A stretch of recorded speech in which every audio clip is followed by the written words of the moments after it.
Medicine में अपन जीवाणु जनित रोग पढ़ रहे थे।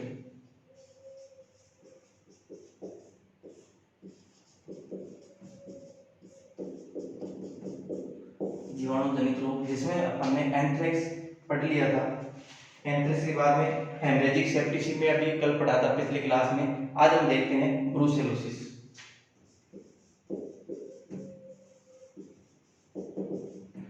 ब्रूसेलोसिस ब्रूसेलोसिस एक जूनोटिक डिजीज है, याद रखना, ये घातक जूनोटिक डिजीज होता है।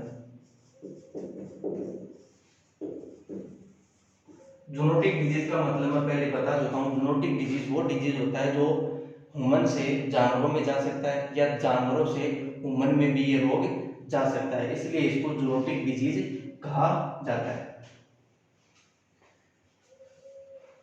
इसके उपनाम की अगर बात करते हैं, उपनाम कौन कौन से हैं? उपनाम की अगर बात करते हैं तो उपनाम बैंक्स डिजीज जिसको बोला जाता है, क्योंकि बैंक्स नामक वैज्ञानिक ने इसको देखा था, इसलिए इसको क्या कहा? Banks disease. कॉन्टाजियस अबॉर्शन,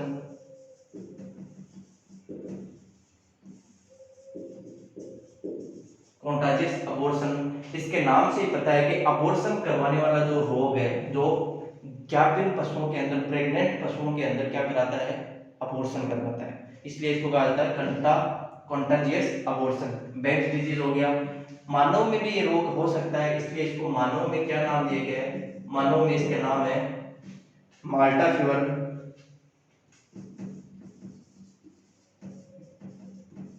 माल्टा फीवर। इसके अलावा इसको अंडुलेंट फीवर भी कहा जाता है।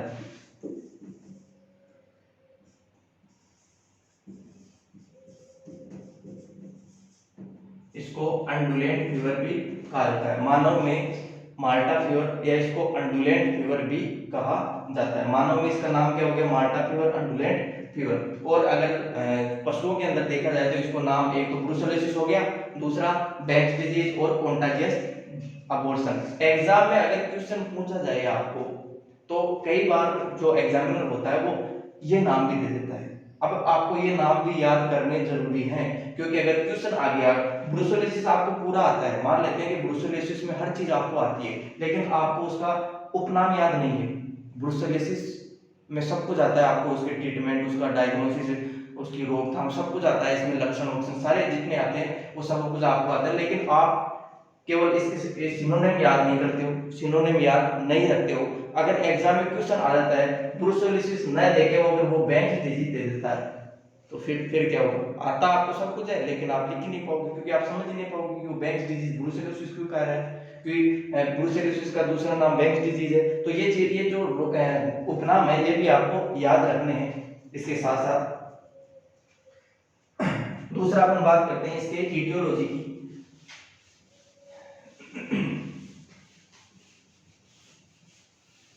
ईटियोलॉजी, रोग कारक।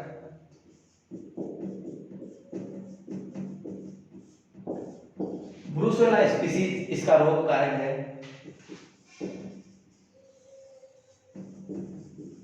ब्रूसेला स्पीसीज, मैंने एक स्पेसिफिक नाम नहीं लिखा है यहाँ पे बैक्टीरिया का, मैंने नाम लिखा है ब्रूसेला स्पीसीज। इसका मतलब है कि अलग अलग जीवों में अलग अलग प्रकार का बैक्टीरिया संक्रमण करता है। वो होगा ब्रूसेला स्पीसीज का ही, वो जो जीव है, वो जो बैक्टीरिया है, वो जो जीवाणु है, वो ब्रूसेला स्पीसीज का ही होगा, लेकिन अलग अलग उसके नाम होंगे, अलग अलग वो जीव होगा। सही है। अब अलग अलग जीवाणु होगा जो अलग अलग जीवों के अंदर, रूमिनेंट्स के अंदर, अलग अलग जीवों के अंदर क्या करता है? संक्रमण उत्पन्न करता है। वो आगे अपन देखेंगे कि कौन से जीव में कौन सा बैक्टीरिया संक्रमण करता है। तो रोग कारक क्या हो गया? ब्रूसेला स्पीसीज हो गया। ये ग्राम नेगेटिव बैक्टीरिया होता है, ग्राम नेगेटिव बैक्टीरिया होता है। ग्राम नेगेटिव, ग्राम पॉजिटिव पिछले क्लास में मैंने आपको बता दिया है कि ग्राम नेगेटिव क्या होता है, किस प्रकार ग्राम नेगेटिव उसको बताया जाता है, किस प्रकार उसको ग्राम पॉजिटिव बताया जाता है। तो ग्राम नेगेटिव, ये ब्रूसेला स्पीसीज जो है ग्राम नेगेटिव होती है। इसके अलावा छड़नुमा, मतलब रोड शेप, रोड के समान इसकी संरचना होती है। शेप जो अपन देखें तो वो होती है छड़ के समान, एक रोड के समान इसकी संरचना दिखाई देती है। अगतिशील होते हैं, अगतिशील होते हैं जिसमें फ्लैजिला नहीं पाया जाता, ये गति नहीं कर सकते। रक्त के सहायता से ही ये एक स्थान से शरीर के अंदर रक्त की सहायता से एक अंग से दूसरे अंग में पहुंचते हैं, क्योंकि इनमें फ्लैजिला तो होते नहीं, जा नहीं सकते, तो रक्त की सहायता से, रक्त वाहिनियों और लसिका वाहिनियों की सहायता से ये एक अंग से दूसरे अंग में जाते हैं। सही हो, अगतिशील। दूसरा अपन बात करते हैं बीजाणु की, तो ये बीजाणु का निर्माण नहीं करते। जैसा कि अपन ने एंथ्रेक्स में देखा था, एंथ्रेक्स में बीजाणु का निर्माण होता है, वो बीजाणु जो होते हैं वो वातावरण में बहुत ही ज्यादा समय तक, लंबे समय तक टिके रहते हैं। वो किसकी बात कर रहे हैं अपन? एंथ्रेक्स की। एंथ्रेक्स में बीजाणु का निर्माण कर रहा था, लेकिन ब्रुसेलोसिस की बात करें तो ब्रुसेलोस बीजाणु का निर्माण नहीं करता, बीजाणु का निर्माण नहीं, याद रखना, बीजाणु का निर्माण ये नहीं करते हैं, बीजाणु का निर्माण नहीं करते हैं। ये क्वेश्चन भी कई बार पूछ लेते हैं एग्जाम में कि ब्रुसेलोसिस जो है, ब्रुसेला जो स्पीसीज है वो बीजाणु का निर्माण करता है या नहीं करता, तो ये बीजाणु का निर्माण नहीं करता। अब अपन देखते हैं कि कौन सा जीव, कौन सा बैक्टीरिया कौन से जीव को अफेक्ट करता है। ये सबसे ज्यादा अगर देखा जाए तो केटल को सबसे ज्यादा अफेक्ट करता है। केटल, सीप, गोट, बफेलो, इनको जो रूमिनेट जीव होते हैं उनको सबसे ज्यादा अफेक्ट करता है। इसके अलावा सुअर को भी अफेक्ट कर सकता है, ये डॉग को भी अफेक्ट कर सकता है। सही है। इसके अलावा अगर बात करें तो एक होता है नर और मादा, नर और मादा, तो नर से ज्यादा ये मादा को अफेक्ट करते हैं, याद रखना, नर से ज्यादा मादा को अफेक्ट करते हैं। इसका मतलब ये नहीं कि वो नर को अफेक्ट नहीं करते, ये नर को भी अफेक्ट करते हैं, नर को भी अफेक्ट करते हैं, लेकिन ज्यादा मादा को अफेक्ट करते हैं, याद रखना, ज्यादा मादा को, एक फीमेल को अफेक्ट करते हैं, मेल को कम अफेक्ट करते हैं। अफेक्ट तो दोनों को करते हैं, तो इसका मतलब ये नहीं कि नर को अफेक्ट नहीं करेंगे, नर को भी ये अफेक्ट करेंगे। तो याद रखना, नर और मादा में से ये मादा को ज्यादा अफेक्ट करते हैं। अब बैक्टीरिया स्पीसीज, जो ब्रुसेला स्पीसीज है, इसमें कई प्रकार के बैक्टीरिया हैं जो अलग अलग जीवों को अफेक्ट करते हैं। जैसे कि हम बात करते हैं गोवंश की, मतलब केटल की, केटल की बात करते हैं तो केटल के अंदर ब्रुसेला अबोर्टस,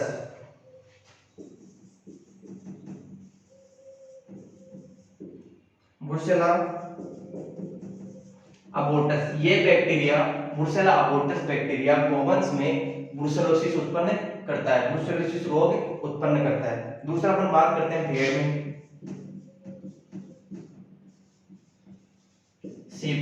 सीप में जो है ब्रुसेला ओविस,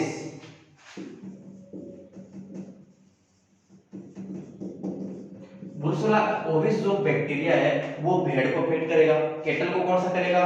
ब्रुसेला अबोर्टस, और ब्रुसेला ओविस जो है वो भेड़ को अफेक्ट करेगा। तीसरा अपन बात करते हैं बकरी,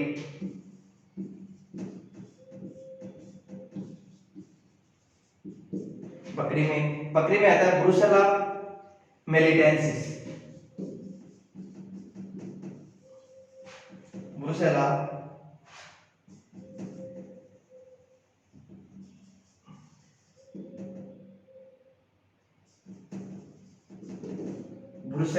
मेलिटेंसिस, ये बैक्टीरिया है जो बकरी को अफेक्ट करता है, बकरी में ब्रुसेलोसिस डिजीज उत्पन्न करता है। नेक्स्ट अपन बात करते हैं सूअर की,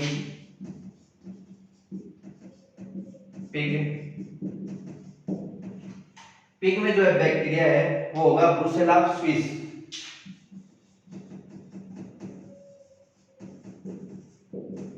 ब्रुसेला स्विस बैक्टीरिया जो है वो किसको अफेक्ट करेगा? सूअर को अफेक्ट करेगा। नेक्स्ट अपन बात करते हैं कुत्ता, डॉग को अफेक्ट करने वाला जो है ब्रुसेला कैनिस,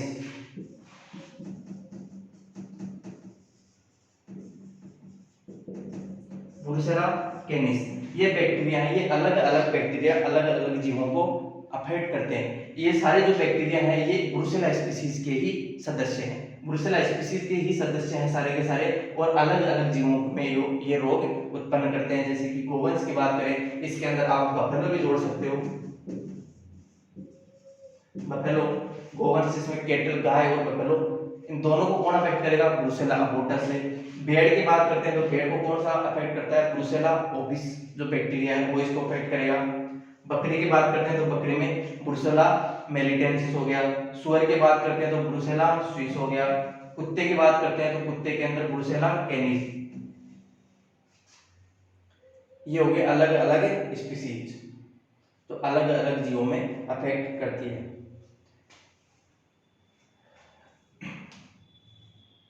इसको आप नोट भी कर सकते हो।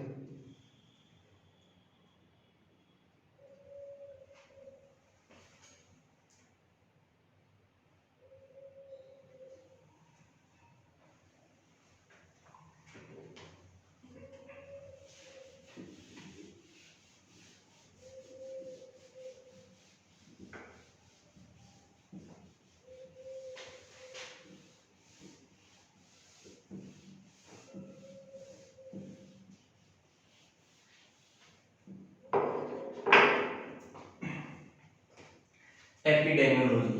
नेक्स्ट ईटियोलॉजी मतलब रोग कारक के बाद में अपन बात करते हैं एपिडेमियोलॉजी।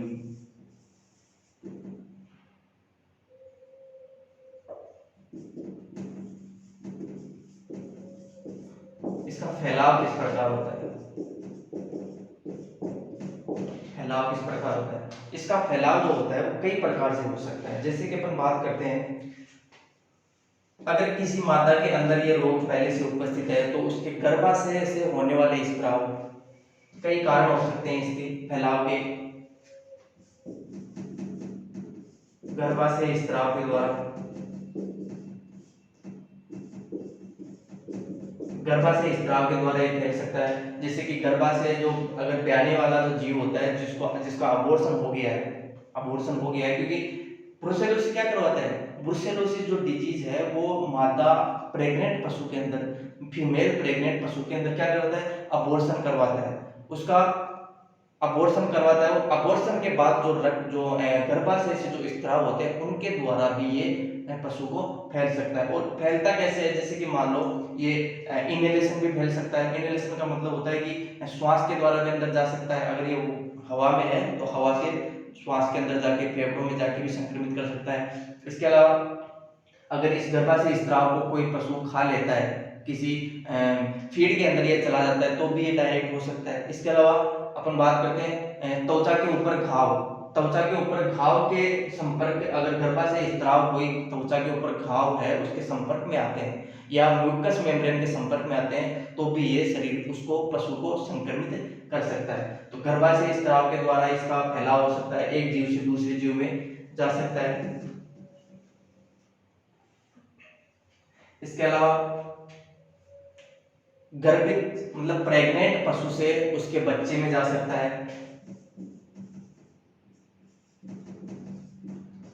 प्रेग्नेंट पशु से नवजात बच्चों में, नवजात शिशु में। प्रेग्नेंट अगर पशु है, पशु प्रेग्नेंट है, उसको ब्रुसेलोसिस डिजीज है तो उससे अपने उसके बच्चे में भी ये जा सकता है। सही है।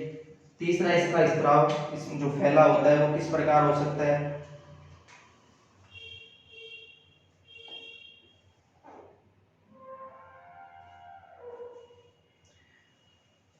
भ्रूण व भ्रूण या झिल्लो मतलब झिल्ली प्लेसेंटा, भ्रूण तथा प्लेसेंटा के द्वारा भी ये फैल सकता है। जैसे कि अपन मान लो कोई पशु है, उसको जो ग्याविड है मतलब जो प्रेग्नेंट है उसको ब्रुसेलोसिस हो गया तो वो उसके भ्रूण में तो जा सकता है, मैंने आपको बताया प्रेग्नेंट पशु से उसके नवजात शिशु में भी जा सकता है। इसके अलावा जो अबॉर्शन हुआ है, अबॉर्शन में जो भ्रूण बाहर निकला है उसके द्वारा भी ये फैल सकता है। इसके अलावा उसमें उपस्थित जो प्लेसेंटा, जो भ्रूण के साथ जो भ्रूण या झिल्लियां जो आती है, सही है, यूट्रस मेम्ब्रेन से जो बाहर आती है जिनको प्लेसेंटा बोला जाता है, तो प्लेसेंटा के द्वारा भी ये एक पशु से दूसरे पशु में जा सकता है। सही है। इंजेक्शन, इंजेक्शन का मतलब समझते हो, इंजेक्शन का मतलब है कि भोजन के साथ भी ये अंदर जा सकता है। इंजेक्शन, इनहेलेशन श्वास के द्वारा, इनहेलेशन मतलब खाने के साथ भी ये अंदर जा सकता है, श्वास के साथ भी ये अंदर जा सकता है। इसके अलावा आंखों से होते हुए भी अंदर जा सकता है। त्वचा पर घाव आदि के द्वारा भी ये शरीर में जा सकता है। आंखों के द्वारा भी जा सकता है, त्वचा पर घाव है उनके द्वारा भी ये शरीर में जा सकता है। पशु के उत्पादों से भी जा सकता है। पशु उत्पाद जैसे कि दूध। अगर किसी पशु को ब्रुसेला डिजीज है और वो दूध दे रहा है तो दुधारू पशु है तो उसके दूध में भी ये बैक्टीरिया आ सकते हैं। और जो भी पशु इस दूध को पिएगा, चाहे वो मानव हो चाहे वो पशु हो, जो भी पशु या मानव इस दूध को पीता है तो वो भी संक्रमित हो जाता है, क्योंकि दूध में उपस्थित है, दूध में बैक्टीरिया उपस्थित है। सही है। तो दूध जो भी पशु या मानव जो भी ये पिएगा, दूध पिएगा, तो दूध के साथ साथ वो जो बैक्टीरिया है वो शरीर में प्रवेश कर जाते हैं और उसको रोगयुक्त कर सकते हैं। इसके अलावा कोइटस के द्वारा भी ये फैल सकते हैं। कोइटस के द्वारा भी ये फैल सकते हैं। कोइटस का मतलब होता है संभोग। इसके द्वारा भी ये जो बैक्टीरिया है ये एक पशु से दूसरे पशु में जा सकता है। नेक्स्ट इसका फैलाव देखते हैं। संक्रमित वीर्य से मादा में जा सकता है।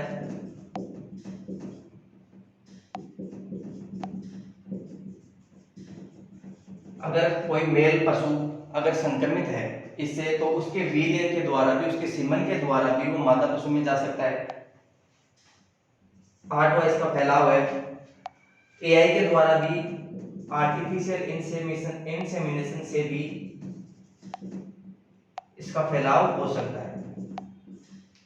आर्टिफिशियल इंसेमिनेशन से भी इसका फैलाव हो सकता है। तो ये जो कारण मैंने आपको बताए ये सारे ब्रुसेलोसिस डिजीज के फैलाव के कारण हो सकते हैं, जिसके अंदर मैंने आपको बताया कि गर्भाशय स्त्राव के द्वारा अगर कोई पशु है प्रेग्नेंट है और अगर उसके जो गर्भाशय से जो स्त्राव निकलते हैं, जो सिक्रेशंस निकलते हैं, वो अगर किसी स्वस्थ पशु के संपर्क में आते हैं तो उससे वो संक्रमित हो सकता है। प्रेग्नेंट पशु से भी नवजात शिशु में जा सकता है। प्रेग्नेंट पशु है उसके शरीर में जो नवजात बच्चा है उसमें भी ये रोग जा सकता है। इसके अलावा भ्रूण और प्लेसेंटा जो होता है, भ्रूण या झिल्लियां जो होती है, वो अगर किसी स्वस्थ पशु के संपर्क में आते हैं, भ्रूण और प्लेसेंटा अगर किसी स्वस्थ पशु के संपर्क में आता है तो उससे भी वह रोग उत्पन्न हो सकता है। इंजेक्शन मैंने आपको बताया, इंजेक्शन भोजन के साथ भी शरीर के अंदर जा सकता है। इनहेलेशन मतलब श्वास के द्वारा भी ये फेफड़ों में जाके पशु को संक्रमित कर सकता है। आंखों के द्वारा भी जा सकता है। त्वचा पर उपस्थित जो घाव है, जो ट्रूमा जो भी हो, वुंड जो भी उत्पन्न होते हैं, उनके द्वारा भी ये जो ब्रुसेला है, जो बैक्टीरिया है, वो शरीर में जा सकता है। पशु उत्पाद जैसे कि दूध में भी उपस्थित हो सकते हैं। दुधारू जो पशु होते हैं उनके दूध में भी जो ये बैक्टीरिया उपस्थित हो सकता है और इस दूध को जो भी जीव पिएगा, चाहे वो मानव हो चाहे पशु हो, वो भी इससे संक्रमित हो सकता है। दूसरा, संभोग के द्वारा, कोइटस के द्वारा भी ये जो डिजीज है ये फीमेल से मेल में या मेल से फीमेल में जा सकता है। संक्रमित वीर्य से मादा में जा सकता है। इसके अलावा आर्टिफिशियल अगर इंसेमिनेशन, कृत्रिम गर्भाधान अगर करते हैं तो उसके द्वारा भी ये रोग फैल सकता है। तो ये होगी इसकी एपिडेमियोलॉजी।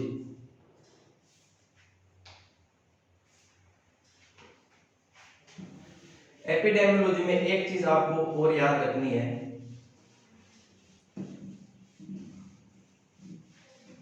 जो ब्रुसेला डिजीज है उसका जो ट्रांसमिशन होता है वो हॉरिजॉन्टल और वर्टिकल दोनों हो सकते हैं। इसका ट्रांसमिशन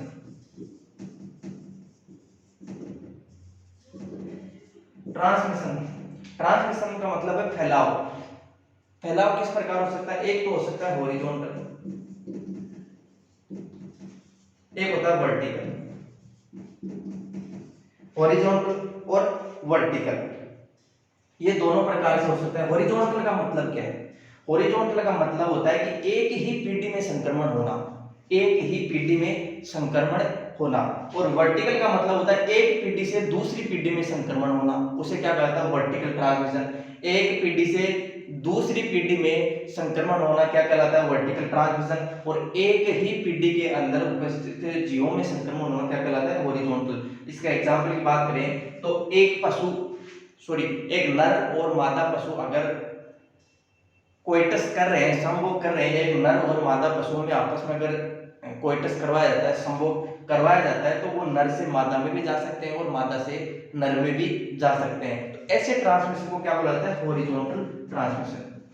ऐसे ट्रांसमिशन को क्या बोला जाता है हॉरिजॉन्टल ट्रांसमिशन। वर्टिकल ट्रांसमिशन मतलब एक पीढ़ी से दूसरी पीढ़ी में जाना। वर्टिकल का मतलब होता है एक पीढ़ी से दूसरी पीढ़ी में जाना, जैसे कि गर्भित जो प्रेग्नेंट पशु होता है, प्रेग्नेंट पशु से उसके बच्चे में जाना।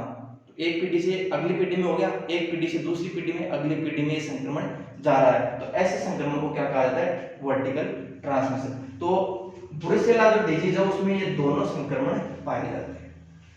हॉरिजॉन्टल भी हो सकता है, मतलब एक ही पीढ़ी के जीवों में आपस में संपर्क से हो सकता है। वर्टिकल का मतलब होता है एक पीढ़ी से दूसरी पीढ़ी में भी जा सकता है।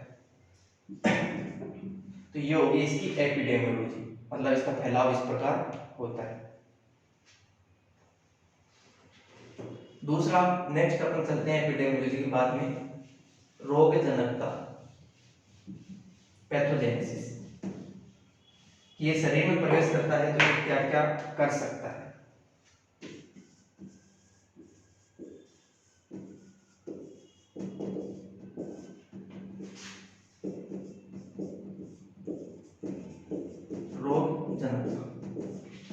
रोग जनकता देखो, इसका मुख्य टारगेट जो होता है, इसे जो बैक्टीरिया है इसका मुख्य टारगेट होते हैं लैंगिक अंग। इसका मुख्य टारगेट क्या होता है, मेन इसका जो टारगेट होता है वो है लैंगिक अंग। लैंगिक अंग की अगर बात करते हैं तो मादा के अंदर अपन बात करते हैं गर्भाशय हो गया, प्लेसेंटा हो गया, भ्रूण हो गया, मतलब गर्भाशय से संबंधित जो भी चीजें हैं, जैसे कि गर्भाशय हो गया, भ्रूण हो गया, इसके अलावा प्लेसेंटा हो गया, प्लेसेंटा के अलावा जो अडर है, आयन जो है अडर जिसको बोला जाता है, वो भी वहां पे भी इसका संक्रमण हो सकता है। अडर के द्वारा ही तो इसका संक्रमण मिल्क में जाता है, क्योंकि जो मिल्क होता है वो अडर से ही उत्पन्न होता है, तो अडर में भी इसका संक्रमण जा सकता है। तो पैथोजेनेसिस जो है इसका मुख्य लक्ष्य क्या होता है, इसका मुख्य लक्ष्य क्या होता है इसके लैंगिक जन्म। अगर नर की बात करें तो हो गई मादा की बात, मादा में गर्भाशय हो गया, इसके आयन हो गए, अडर हो गया, प्लेसेंटा हो गया, भ्रूण हो गया, ये सब चीजें क्या है मादा में हो गई। नर की बात करते हैं तो नर के लैंगिक अंग कौन से हैं, जैसे कि वर्षण की बात हो गई, तो ये वर्षण में अफेक्ट करता है, नर के वर्षण में अपना प्रभाव दिखाता है। तो जो ब्रुसेलोसिस जो डिजीज है वो मुख्यतः जो वयस्क जीव होते हैं,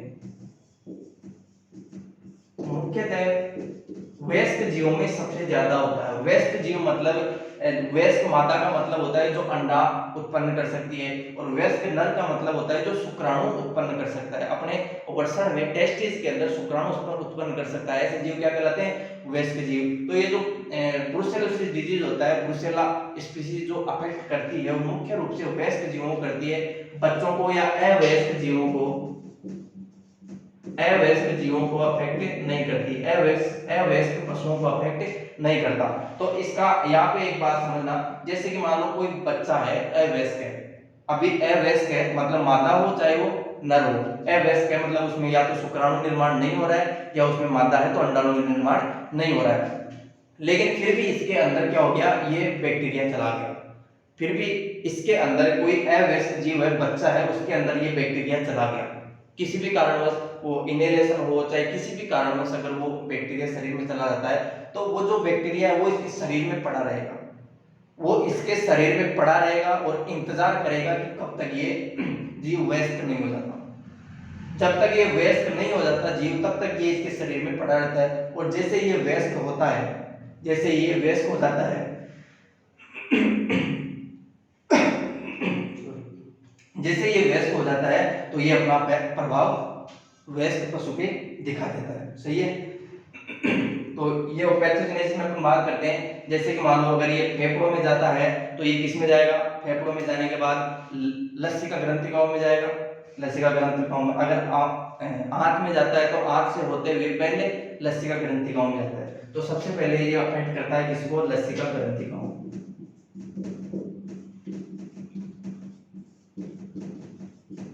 सबसे पहले तो ये अफेक्ट करेगा लसिका ग्रंथिकाओं। लसिका ग्रंथिकाओं को अफेक्ट करेगा, यहाँ पे विकास करेगा, अपनी संख्या बढ़ाएगा। इसके बाद संख्या बढ़ाने के बाद ये रक्त से होते हुए कहाँ जाएगा, रक्त से होते हुए लैंगिक अंगों में जाएगा। नर है तो उसके वृषणों में जाएगा, और अगर मादा है तो उसके कहाँ जाएगा, मादा है तो उसके गर्भाशय में जाएगा या उसके अड्डर में जाएगा, आयन में जाएगा, और वहां जाके अपना प्रभाव दिखाता है। और ये क्या करता है,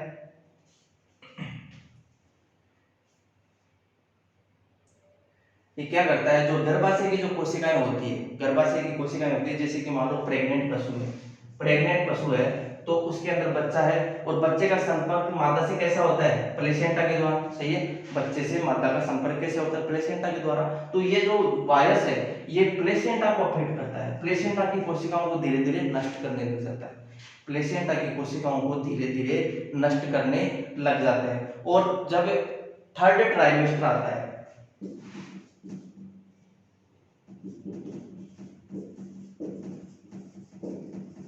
थर्ड ट्राइमेस्टर मतलब जो छठा महीना आता है, 5 से छठवां जो महीना आता है,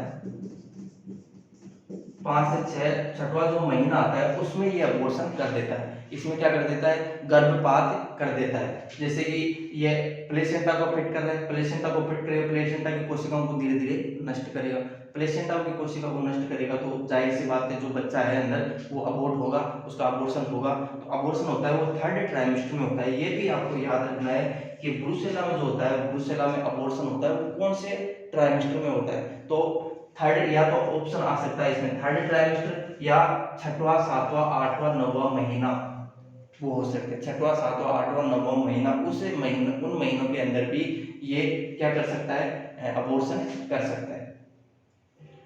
ये तो हुई नर की बात, सॉरी मादा की बात। और मादा में इसके अलावा ये जो अडर होता है, आयन होते हैं, आयन में भी चले जाते हैं, और दूध के साथ बाहर स्रावित होते रहते हैं। ये तो होगी नर की बात। अगर मादा की बात, नर की बात करते हैं तो नर में ये कहा जाता है, टेस्टिस के अंदर जाता है, और जो वर्षण होते हैं, टेस्टिस होते हैं, उनकी कोशिकाओं को धीरे धीरे नष्ट करने लग जाता है।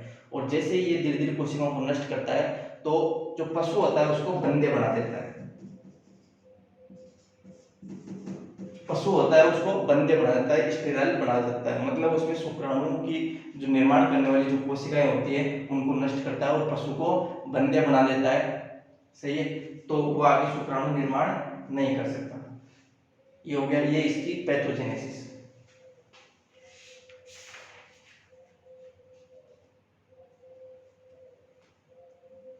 इसके अलावा जोड़ों का शोध भी उत्पन्न करता है, मतलब जोड़ों में सूजन आना भी इसका लक्षण हो सकता है। ये इसकी होगी पैथोजेनेसिस।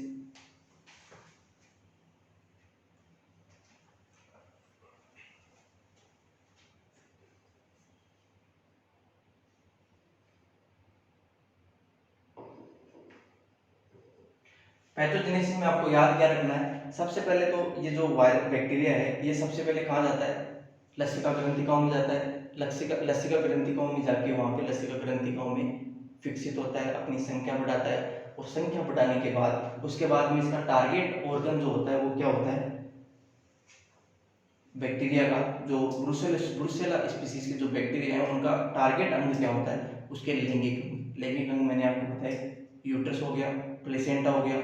इसके अलावा जो भी गर्भाशय में पल रहा भ्रूण जो है, जो नवजात बच्चा है, उसमें भी ये चले जाते हैं। इसके अलावा प्लेसेंटा को धीरे धीरे नष्ट करने लग जाते हैं, जिससे क्या होता है थर्ड ट्राइमेस्टर में जाते जाते अबॉर्शन हो जाता है। अगर नर की बात करें तो नर के जो टेस्टिस होते हैं, टेस्टिस में जो शुक्राणु निर्माण करने वाली जो कोशिकाएं होती है उनको धीरे धीरे नष्ट करने लग जाता है, और पशु को किस प्रकार बंदे बना देता है। सही है, तो ये इसका पैथोजेनेसिस हो गया, शरीर में क्या क्या काम करता है, किस प्रकार करता है। जोड़ों का शोध भी इसका एक लक्षण हो सकता है। जोड़ों का शोध मतलब जॉइंट्स का इन्फ्लामेशन, जिसको क्या बोला जाता है, इस स्थिति को क्या बोला जाता है, ओर्काइटिस, सॉरी जोड़ों का दर्द, इसको बोला जाता है इन्फ्लामेशन। शोध को क्या बोला जाता है? इन्फ्लामेशन। जिसको जोड़ों का शोध, जिसको अर्थराइटिस बोला जाता है।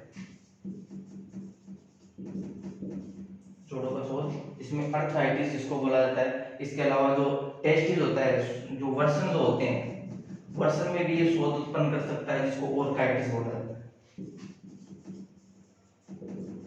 नर के अंदर ये ओरकाइटिस उत्पन्न कर सकता है, और वर्षण का आकार जो होता है वो लगभग दुगना हो जाता है। सूजन की वजह से जो वर्षण का जो आकार होता है वो लगभग दुगना हो जाता है। तो ये हो गया इसका पैथोजेनेसिस। नेक्स्ट क्लास में अपन बात करेंगे इनके लक्षणों की। इसके लक्षण किस प्रकार होते हैं